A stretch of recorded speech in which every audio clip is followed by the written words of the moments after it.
Well, back before the days of cell phones, police interactions with the public were rarely seen. But these days, it seems everyone has a cell phone, and law enforcement encounters are often caught on camera. Charlotte-Mecklenburg Police have come under a lot of scrutiny because of this. Carolina Impact's Jason Terzes introduces us to some CMPD officers making it their mission to bridge the communication gap with the public and create more positive interactions.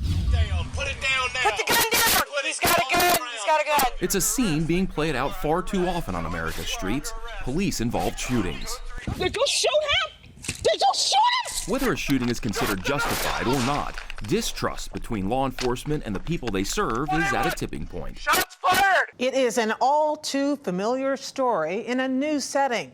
This time, the city of Charlotte is on edge, awaiting a second night of protests over the police killing of a black man. With violence towards police officers rising, respect, it seems, from both sides is deteriorating. Because so many people only deal with us in a time of crisis, or they get pulled over, and that's their interaction. Just like many law enforcement agencies nationwide, Charlotte-Mecklenburg Police are facing an uphill battle in terms of public perception.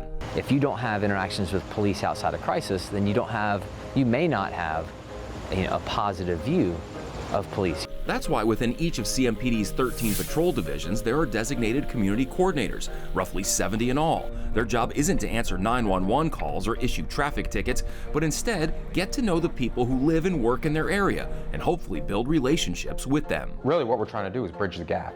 We're trying to bridge the gap between the community and the police department. With nearly 40 years combined experience, officers Chad Webster and Jason Peets work the University City area. Some people may be like, why would you have police officers doing things that you don't need cops to do? Reaching out to schools and engaging the community on a non-enforcement level. But that's exactly why we need it. The guys have spearheaded multiple programs, all with the idea of changing people's mindsets about police. It's just you have to put a human side to that uniform.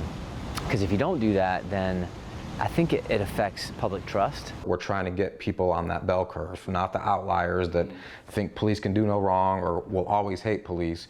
We're trying to get these people in here that fall on either side to say, hey, listen, we're not out here to hurt people. We signed up to help people, and here's a kind of a different, unique perspective of two guys that are cops. One initiative they started is called Waves of Change, with Jason, Chad, and other community coordinators simply waving to random people on the street.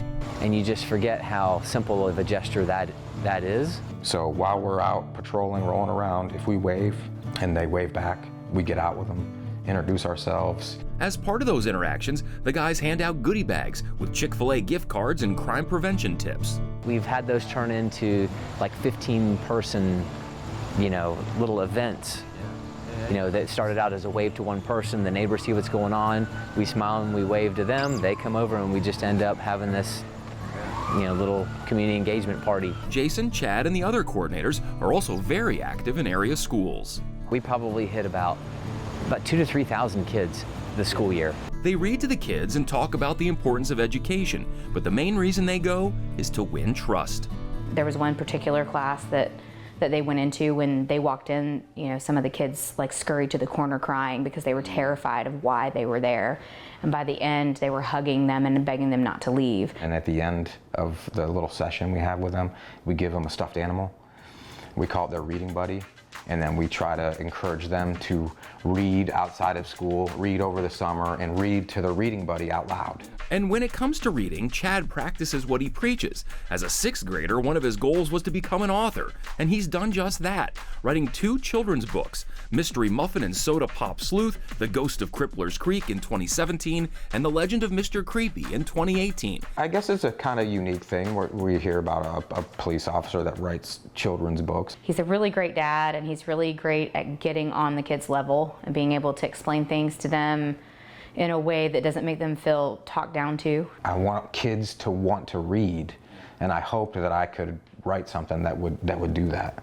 As part of the school visits, the guys will sometimes bring along Frankie and Sergeant Snuggles, their therapy pigs, as part of the Bacon response team. When he came up with the pigs idea, at first I'm thinking, that's out there, A lot of people will refer to cops in a derogatory term as a pig, so we're taking that head on. And in keeping with their cop-pig theme, Jason and Chad started a monthly podcast called Please Pass the Bacon. Friday, podcast day. We wanted to start telling good police stories about interesting people, about atypical police officers. Chad and Jason were among the CMPD officers recently recognized for their service to the community, and they've received donations from the likes of the Panthers and Walmart to help fund their efforts. The fact that I'm in a position where I can make a difference in that way is great. So whether it's waving, giving away goodies, visiting schools, or doing podcasts, the goal is ultimately the same: to gain trust and bridge the communication gap with the community. And in today's times, those little deeds might go a long way. For Caroline Impact, I'm Jason Terzis reporting. It's great to see those positive interactions with our police force. Thanks so much, Jason, for sharing that story.